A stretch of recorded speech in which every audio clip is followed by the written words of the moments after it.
hits de référence sont sur Énergie Nouvelle-Calédonie.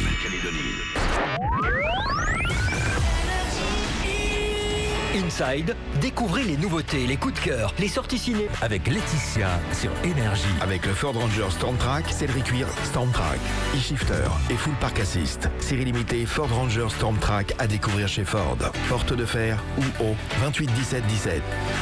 Et je vous le disais ce matin en studio dans Inside, eh bien j'ai du beau monde, des champions de padel, puisqu'en ce moment il y a la Patrimonium Padel Cup au tennis club du Mont-Coffin. Et avec moi en studio, il y a Wendy Barsotti. Bonjour Wendy. Bonjour Lisa. Thomas Legge également. Bonjour Laetitia. Bienvenue. Et puis également Lionel Triès qui parlera un petit peu plus loin tout à l'heure, un petit peu de l'organisation et du déroulement de ce championnat. On parle de padel, on peut peut-être faire un rappel pour ceux qui ne savent pas de quoi on parle. Parce qu'en Calédonie, il y a aussi le paddle. Et des fois, les gens confondent. Mais ça n'a rien à voir, on est d'accord. Là, on parle du sport de raquette, hybride entre tennis et squash. Ça a émergé dans les années 70 en Espagne. Et ce sport a connu un essor mondial, attirant un large public. Est-ce que vous, champion de paddle, vous pouvez un petit peu expliquer cet engouement depuis quelques années ?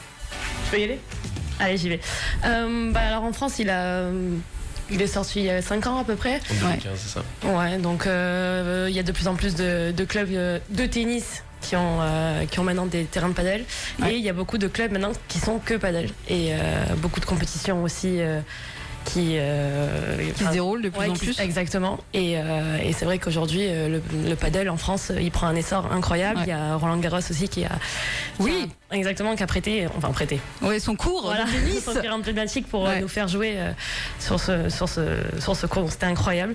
Et Thomas, vas-y. Non, c'est un sport qui a été repris par la Fédération française en 2015 et c'est là où ça a commencé à prendre énormément. C'est vrai qu'il y a déjà quelques cours en France avant, mais ça ne jouait pas beaucoup. Et c'est vrai que je pense que depuis le Covid, ça a pris une hype dingue. Donc c'est un sport qui est très ludique, donc qui est facile à jouer au début. Donc ça s'est monté crescendo. Et c'est vrai que, comme le disait Wendy, les événements qui ont eu en France, à Toulouse et à Roland-Garros ont beaucoup aidé. Et maintenant que c'est télévisé. C'est vrai que même au niveau loisir, c'est vrai que les gens j'ai l'impression, prennent beaucoup de plaisir à jouer au padel. Est-ce que c'est parce que c'est plus abordable que le tennis, par exemple ? Exactement. Parce que plus facile. Même au niveau débutant, on va dire, au loisir, il y a beaucoup plus d'échanges. Même s'il y a des fautes, la balle revient toujours vers nous. Donc en fait, ça nous évite d'aller chercher la balle, de mettre trop de temps à jouer. Donc c'est vrai que le contact balle-raquette est plus facile au padel. Et je pense que le plaisir aussi vient plus facilement. On joue à une distance plus proche des adversaires avec une raquette qui est pleine. Donc la marge d'erreur est forcément réduite. C'est aussi plus rapide du coup. C'est un jeu qui est extrêmement rapide. Assez rapide. Il y a différents cours, différentes tailles de cours ou c'est toujours la même chose ? Est-ce que vous pouvez nous en dire un petit peu plus ? Alors c'est 20 mètres de long sur 10 mètres de large. Les cours c'est toujours les mêmes. Ouais. C'est les vitres sur la hauteur du filet. Il y a des parois, des vitres sur les côtés. Et de 92 cm. Bravo. T'as bien révisé, c'est bien. J'ai révisé mon contrôle. Mais non, les cours sont toujours les mêmes. Ce qui peut changer, c'est la surface. On a des moquettes avec sable et sans sable. D'accord. Mais sinon, sur le haut niveau, c'est toujours les mêmes moquettes et les mêmes conditions de cours. Alors, est-ce que vous êtes déjà venus, puisque c'est la 2e édition de cette fameuse Paddle Cup, vous êtes déjà venus l'année dernière, l'un et l'autre ? Oui, avec Thomas, on a participé à la première édition l'année dernière. Quel souvenir vous en gardez ? On est revenus parce qu'on s'est un peu emmerdé l'année dernière. Non, c'était pas cool du coup. Non, c'est ça. Non, franchement, c'était incroyable l'année dernière. Cette première édition était juste folle et là, le travail que Lionel a fait et le club du Mont-Coffin pour nous faire revenir et on peut pas dire non. Et on voit l'évolution parce qu'on est beaucoup plus cette année aussi. Il y a les Australiens qui sont là. Ouais. Donc on est 8 Français en tout. D'accord. Tu peux nous citer les noms de tes collègues ? Ouais, donc surprise. Donc avec nous au niveau français, il y a Alix Colombon. Ouais, qui est venu l'année dernière. Qui est venu aussi. Donc après en français, donc il y a Thomas Legge et moi qui sommes venus. Sinon en plus il y a Élogien Vernon, Fiona Lidji. On a 2 Espagnols aussi. On a Heitor Garcia et Adria Mercadal. Qui est venu, Heitor qui est venu aussi avec nous l'année dernière, qui était le seul espagnol. Ouais. Et ensuite les Australiens, j'avoue que les noms, je les ai pas. Ouais, mais bon, en tout donc cas, il faudra y aller pour. Ouais, on a 2 équipes, une équipe garçon, une équipe fille. Donc c'est là où on voit l'évolution aussi du tournoi et nous, moi en tout cas où je suis super fière entre guillemets et contente, c'est que quand on revient cette année, on voit qu'il y a 2 fois plus de monde qui joue. Même hier, la première journée au club, il y avait 2 fois plus de monde qui sont venus nous voir jouer ou voir jouer tout le monde d'ailleurs. Et c'est hyper agréable quand les gens viennent nous dire, vous voyez, l'année dernière, le paddle, n'existait pas à Nouméa, mais pas trop. Et aujourd'hui, ça explose. Donc, C'est vrai que l'année dernière, ça commençait déjà. Là, cette année, on voit bien, il y a des cours partout. Il faut les réserver de nombreuses semaines à l'avance si on veut avoir un petit créneau pour aller jouer. Un gros engouement en France, tu le disais, ça fait quelques années déjà. Et vous avez une idée du nombre de pratiquants en France? Je sais que c'est pas facile parce que la licence n'inclut pas que le padel, c'est bien ça. C'est ça. Une idée d'un chiffre? J'ai fait mes recherches, mais je veux savoir si vous avez une idée. 500 000 pratiquants en France, je crois, c'est ça? T'es pas loin. En fait, on dit entre 80 et 400 000 pratiquants en plus en 4 ans. Donc c'est parti vraiment de pas grand-chose. Mais c'est la fameuse FFT en fait qui propose la licence multi-raquette. C'est pour ça que c'est pas facile de vraiment prendre que ceux qui font du padel. Mais ça reste une expansion assez considérable. Et puis tu en parlais tout à l'heure. Il y a eu Roland Garros cette année. C'était en septembre, c'est ça? La Greenwiz Paris Major, c'est ça? C'est exactement ça. Bon, je te laisserai parler Thomas après, t'inquiète. mais c'est vrai que moi j'ai eu, Thomas aussi, mais on a eu la chance de. Toi, je sais pas si t'as eu la wildcard, mais moi en tout cas, où c'était rentré parce que tu es là, tu vois. Mais moi en tout cas, j'ai eu la chance d'avoir la Vous wildcard. avez joué tous les deux. Ouais. J'ai eu la wildcard pour le tableau final et jouer sur le Philippe Chatrier, pour des Français, ou même je pense pour tout le monde, mais pour des Français. C'est un symbole quand même. C'est aussi, un symbole, c'était incroyable. J'en ai encore les frissons rien que d'en parler. C'est un souvenir qui restera gravé à vie. C'est incroyable. Et il y avait tous les internationaux de padel. C'est ça, tous les meilleurs. Tous les meilleurs. Vous avez pu un petit peu vous mesurer? Moi non. C'était un peu. Non, c'est sûr que ce niveau encore là, moi je débute, c'est ma première année en tant que. C'est ta première année? Sur le circuit, oui, c'était ma première 10e année. Française quand même, Wendy. C'est 121e mondial. C'est ça, donc c'était ma première année sur le circuit. Je suis contente de ma saison. Le but, ça va être de faire mieux l'année prochaine, mais en tout cas déjà vivre tout ce que j'ai vécu cette année, c'était incroyable. Et Roland Garros fait partie des souvenirs incroyable. Pas de mots. Aggravé. Et toi Thomas, quel souvenir tu as en garde? Moi c'était la 2e édition, donc un habitué déjà? Un habitué, je sais pas. Pour les femmes, c'était la première édition. Exactement, c'est ça, hein? Ouais, donc c'était la première édition pour les femmes. Moi j'ai eu la chance d'avoir eu une wildcard l'année dernière et on avait pu gagner un match cette année. C'est vrai qu'on a perdu encore sur 2 Espagnols. Mais comme on dit, j'en garde un souvenir de fou. Pour nous, jouer sur le Châtrier, c'est emblématique pour tous les passionnés de sport de raquette. Wildcard, il faut peut-être préciser Wildcard. Wildcard, La wildcard, c'est une invitation dans le tableau final ou dans les qualifications qui est donnée par la fédération, souvent attribuée aux joueurs du pays où se joue le tournoi. Et donc voilà, cette année, il y a eu 4 wildcards en tableau final et j'ai eu la chance d'en faire partie. Alors on parlait de ton rang mondial tout à l'heure, je disais 95, tu me dis non 92, mais ça a changé cette semaine.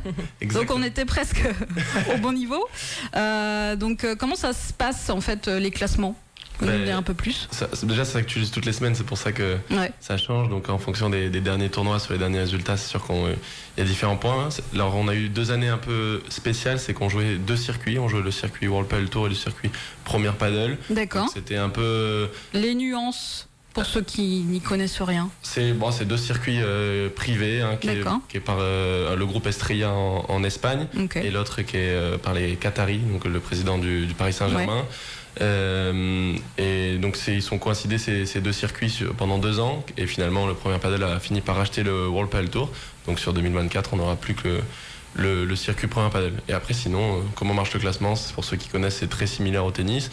On défend nos points sur toute l'année, chaque tournoi et chaque tour nous rapporte de plus en plus de points et après on défend sur chaque année les points de l'année dernière. Comment vous êtes venus l'un et l'autre à jouer ce sport? Alors moi personnellement, je faisais du tennis. J'ai été prof de tennis aussi, j'ai passé mon diplôme et en fait il y a eu une journée découverte pour le prof de tennis de padel. Et au début je suis allée, sans conviction. J'ai joué, ça m'a pas plu. C'était Alex d'ailleurs au Contré. Et donc au début, pas trop envie d'y jouer. Ensuite c'est vrai qu'on me disait non mais il y a quelque chose à faire, tu pourrais essayer de faire des matchs et tout. Et c'est vrai qu'au début moi j'aime pas faire les choses sans comprendre ou sans réussir. Donc j'ai pris un cours de cours. Après j'ai jamais lâché. D'accord. Voilà, c'est venu comme ça. Et toi Thomas? Alors moi je joue au tennis à haut niveau quand j'étais petit et c'est vrai que j'ai eu pas mal de blessures et suite à toutes ces blessures j'avais décidé d'arrêter le tennis et en essayant le paddle en tant qu'amateur, c'est vrai que j'ai vite accroché et le côté compétitif a pris le dessus. Est revenu. T'as commencé au country aussi? J'ai commencé au country avec aussi, donc on a commencé au même club. Beau. Et j'ai pris goût de suite et derrière je me suis lancé dans la compétition assez rapidement. On va parler un petit peu plus en détail de votre venue en Calédonie pour ceux qui viennent nous rejoindre sur l'antenne d'Énergie. Les champions Wendy Barsotti, Thomas Legge sont là pour la Patrimonium Paddle Cup qui a commencé hier. On va faire juste une petite pause musicale. On se retrouve juste après sur Énergie.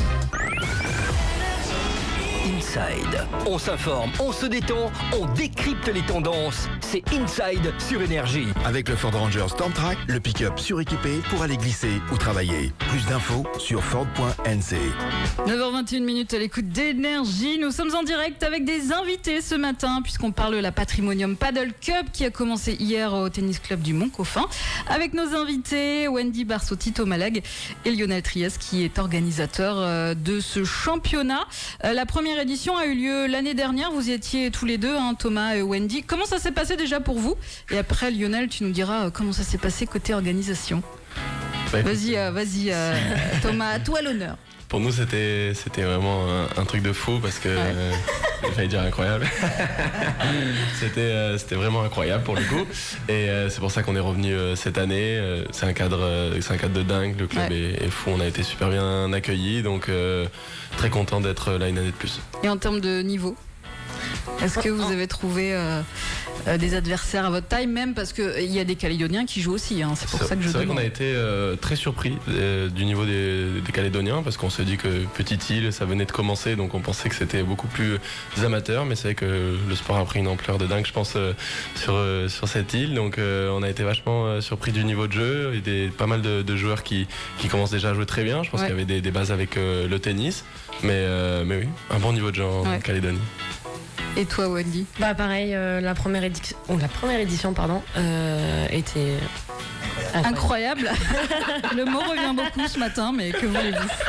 Parfois, il y a un seul mot qui s'adapte bien. De toute façon, s'il y a un mot, pourquoi on ne l'utiliserait pas? C'est ça. Donc non, vraiment, c'est ce que disait Thomas, on a été accueillis vraiment de façon juste incroyable. Et Lionel a fait un travail qui nous a permis aujourd'hui de revenir. Voilà, c'est le cadre, l'île, le sport, le paddle. La chaleur, tout. D'ailleurs, côté chaleur, vous faites comment pour vous préparer? Puisque là, vous arrivez, il fait combien en France là? Il fait. Je sais pas. Là, il fait selon d'où vous arrivez, du sud, de nord. Non, on arrive plus du sud. Mais encore, il fait pas super froid cette année. Mais par contre, non, c'est le soleil. Le soleil, quand on arrive et que là, on se met au soleil, on se prend une bonne masse. En plus, il y a du vent. Je sais pas si ça. Un peu d'air, Non, mais ça fait du bien. Le vent, ça nous donne un peu. C'est ça. Mais est-ce que physiquement, vous trouvez quand même ça dur les premiers jours là où on rentre dans le dur comme hier? C'est un peu le sommeil. Mais l'année dernière, je l'avais vécu différemment parce que c'est vrai que les 2-3 premiers jours, on avait vachement souffert. Là, on a décidé de s'adapter un peu plus dans l'avion, même si c'était pas une grande réussite. Mais c'est vrai que déjà, je pense qu'on arrive à se caler. Alors c'est toujours plus facile le décalage horaire quand c'est en positif que en négatif. Bon, ça dépend. Les gens le vivent jamais pareil. Mais non, mais ça va dépendre. C'est pareil. Je trouve que cette année, alors peut-être que c'est parce qu'on était excités de revenir et qu'on s'est dit je sais pas. Mais en tout cas, pareil, la fatigue a été moins ressentie cette année. Il y a peut-être moins d'humidité aussi pour. Peut-être. C'est un petit peu différent notre climat cette année, c'est un peu plus de vent et on est content, on n'a pas encore trop chaud. Ça vous permet d'avoir des conditions plutôt sympas pour jouer. Vous avez commencé hier vos matchs? C'est ça, hier à partir de 17h30, donc il y a 4 rotations le soir. Et ça c'est ça qui est bien aussi, c'est comment on joue pas en pleine chaleur. Oui. C'est pas à 11h ce matin. Et non, et ce qui est fou aussi, c'est que donc hier c'était le premier jour, premier match, et il y avait déjà, je sais pas, 300 personnes, je pense. 300 personnes. Donc c'était fou parce que l'année dernière, la finale, les 2 derniers jours c'était rempli, mais les premiers jours, ça commençait doucement. Aujourd'hui, quand on voit comment ça commence, je me dis à la fin de la semaine, enfin à la fin du tournoi en tout cas, ça va, il va y avoir un monde de fou. Je sais pas où ils vont faire rentrer les gens. C'est ça. Lionel, vas-y, prends le micro. Parle-nous un peu de cette organisation. Donc, disait qu'il y avait déjà du monde pour le premier jour. Ça se déroule jusqu'au 20 décembre, c'est bien ça? Oui. Comment ça s'est passé l'année dernière au niveau des matchs et de ceux qui ont gagné? Pour nos auditeurs qui n'ont pas suivi. Bon, mais déjà, on a eu une super finale. Il y avait Maxime qui jouait avec Etor, qui était niveau mondial, contre Thomas et Bastien, qui étaient quand même l'équipe championne de France. Et Bastien qui était venu ici. Voilà, Thomas et Bastien sont encore champions de France. On sait que Thomas, il a le boulard, c'est pour ça que je dis ça.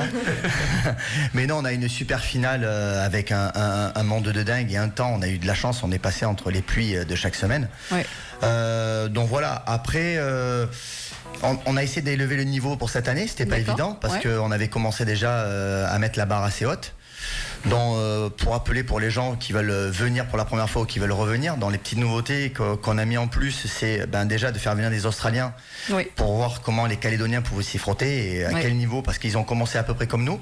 Il y a un engouement tel en Australie avec le paddle? Alors eux, ils ont commencé plus avec le jeu pickball, qui est un peu un jeu aux États-Unis qui se développe pas mal. En Europe, ça prend un tout petit peu, mais là le paddle, il commence à faire son essor. Ils ont pas beaucoup de terrain parce qu'ils sont quand même 24-25 millions d'habitants et je crois qu'il y a 35 terrains. Ils en prévoient, je pense, dans les 4 prochaines années 300, 350. Je pense aussi, peut-être que Thomas et Wendy me diront, mais je pense que ça va être bientôt dans les Jeux Olympiques. Je pense. C'est déjà aux Jeux Olympiques européens. On a eu la chance de jouer nous avec l'équipe de France, mais je pense que pour 2024, ce ne sera pas possible. Et on espère que 2028. Ouais, 2028, je pense que ça va y être. Ça va y être. Dans les petites nouveautés, voilà, c'est les équipes australiennes, faire une équipe 100% espagnole aussi, qui ont joué dans le top 100. Et après, la nouveauté en plus, c'est que Canal+ va retransmettre en direct la finale sur Canal+ Pacifique. Ce qui est énorme pour nous, un sport de raquette, parce qu'ils retransmettent que le football. Les femmes joueront la finale le mercredi à 18h et les hommes à 20h. Parce qu'il y a des matchs femmes, hommes et mixtes, c'est ça? Exactement, les mixtes, ça se passera samedi, dimanche, à partir de 18h. On va les faire un peu profiter de l'île le week-end. Un petit tour en bateau, voilà. Et mais sinon, voilà, on est super content de les retrouver. Ils apportent leur chaleur, leur ambiance. À part Thomas qui a un boulard surdimensionné. Mais non. Et comme dirait Wendy, c'est incroyable. Ah, merci. C'est incroyable. Il y a des Calédoniens aussi dans les matchs qui ont commencé hier et qui ont lieu aujourd'hui? Alors, ce qu'on a fait, et qui est bien pour les Calédoniens, c'est qu'il y a 4 poules chez les hommes et chez les femmes. D'accord. Dont on a mis des têtes de série. Dans la poule des hommes, il y a tête de série. La première poule, c'est les Espagnols. La deuxième poule, c'est les Français. La troisième poule, c'est les Australiens. Et la quatrième poule, c'est les numéros 1 Calédoniens, qui sont les frères Monod. D'accord. Qui jouent très bien, mais je pense qu'on va les défoncer en quart si on les joue. Voilà, je sais pas qui est le boulard là, du coup. Je rigole. Si Mathieu et Guillaume m'entendent, non, je rigole. On verra bien sur le terrain. Et chez les filles, on a une équipe française. On a Alix et Wendy en poule 1. On a Elodie, Fiona en poule 2. On a l'équipe australienne numéro 3. Et on a Sandrine et Elodie qui sont championnes de Calédonie. Et après, dans chaque poule, les 3 autres, c'est que des Calédoniens. D'accord, ok. Donc les matchs aujourd'hui à partir de 17h, si on a envie d'aller voir, comment ça se passe? Est-ce qu'il faut réserver sa place ou on va le plus tôt possible et on a une place? Alors, c'est 17h30. Je préviens un peu les gens par rapport à hier. Le monde qu'il y a eu, j'étais un peu effrayé, surpris, entre guillemets. Surpris. Bon, content à la fois, parce que ça veut dire que les gens suivent sur les réseaux et veulent voir du paddle. Donc je préconise les gens de venir en avance. Les places restent limitées quand même. Donc hier, on était quand même 300 pour le premier tour. C'est gratuit. Je précise aux gens que c'est gratuit. Mais bon, plus on est de monde, plus on va faire la fête. Parce que c'est vraiment un moment de fête aussi. Ouais, ok. Et ça dure jusqu'au 20 décembre, c'est ça? Donc si on peut pas y aller ce soir parce qu'il n'y a pas de place, on peut y aller les jours suivants, on est d'accord. Alors mercredi, jeudi, vendredi, c'est les poules. Lundi, mardi et mercredi, c'est les phases finales, quart, demi-finale. Il y aura évidemment des places de classement. Donc voilà, je dis aux gens de venir, même ceux qui n'ont jamais vu du paddle, ni à la télé, ou ils n'ont jamais joué, de venir au moins voir, parce que c'est quand même un sport spectaculaire. C'est peut-être mieux en live d'ailleurs pour une première fois. Carrément. C'est toujours mieux en live. Carrément, il faut aller voir Thomas, bien évidemment. Et Wendy. Vous découvrirez Wendy et Thomas qui sont ici en studio ce matin. Des bons champions français. Tu le disais sur les réseaux, Lionel, si les gens veulent aller voir les classements, etc., suivre, il y a une page Facebook dédiée, Paddle Nouméa Montcoffin, c'est bien ça? Exactement. Et donc on suit au fur et à mesure les évolutions de cette Patrimonium Paddle Cup. Est-ce que vous avez un petit mot à rajouter l'année prochaine? Troisième. On revient. Oui, vous revenez, Ça va être un abonnement. Déjà, nous oublie pas, Lionel. J'oublierai pas Thomas et Wendy. L'objectif l'année prochaine, à un moment donné, on ne pourra pas élever que ça soit la logistique, le level, etc. Je pense que si on veut élever le niveau de l'année prochaine, peut-être faire venir une paire top 50. Ok. Peut-être, c'est un objectif. Après, il faudra voir les sponsors s'ils nous suivent, parce que c'est pas évident en ce moment pour les tournois internationaux, que ce soit le tennis ou autre. C'est vrai qu'en ce moment, la Calédonie, on essaie de se bouger le plus possible. par rapport à, on va dire, à la vie de tous les jours. Ouais. Donc voilà, on va voir. Peut-être que Thomas Oni va nous donner des nouveautés de la France et qu'on va s'appuyer dessus. Mais voilà, élever le niveau encore un peu. Et voilà, je pense. Une dernière question tout de même. Est-ce qu'il y a des cours qui vont être donnés par certains de nos champions, comme Thomas ou Wendy, qui sont là? Est-ce que certains vont pouvoir profiter de cours? Alors, tous les matins, ça démarre aujourd'hui. D'accord. Donc, tous les matins de 8h à midi, jeudi, vendredi, lundi et mardi. Donc, il y avait 72 heures de créneaux qui étaient disponibles. Donc là, il en reste 4. Ah d'accord. Voilà, si vous entendez, il faut se dépêcher. Si vous entendez, il faut se dépêcher. Dans le numéro de téléphone du club, je vais faire une petite annonce téléphonique, c'est le 25 10 78. Okay. Et là, vous aurez la chance, vous êtes 3 sur le terrain à être avec un champion. Franchement, c'est une super expérience. C'est-à-dire que c'est comme un cours particulier, pratiquement. Exactement. Je déconseille Thomas, mais sinon, le reste, ça va être super sympa. Si vous voulez progresser rapidement, prenez pas des cours avec moi. Okay. Bon, on peut être bon joueur, mais pas bon professeur. Ou inverse. Non. C'est vrai. Ouais, non, inversement, ça peut marcher aussi. J'ai même raté ma blague pour dire. Oups. En tout cas, la Patrimonial Paddle Cup, ça a lieu en ce moment même jusqu'au 20 décembre, donc au club de Nouméa au Mont-Coffin. Merci d'être venu dans cette émission et puis on vous souhaite une victoire. Merci à vous. Et je voudrais juste remercier aussi Corinne et William qui nous font venir, et c'est aussi grâce à eux qu'on est là. Donc merci à Lionel, Corinne, William. À tout le club. Il y a Cyprien et Romain et Arnaud, c'est les 4 profs qui aident pour que ce tournoi ait lieu. Ouais. Évidemment, à tous les bénévoles, à tout le staff, à tout le Mont-Coffin, parce qu'ils font un travail exceptionnel. Et oui, il y a aussi, je fais une petite pub, mais Pokéball qui fait les petits repas sympas aussi le soir. Pokébar, oulala. Pokébar. Et voilà, on est content et voilà, on remercie vraiment tout le monde. Ok, le message est passé. Bon Paddle Cup à vous, bonne Paddle Cup. Merci. Et puis on se retrouve peut-être l'année prochaine pour une nouvelle édition. 9h30.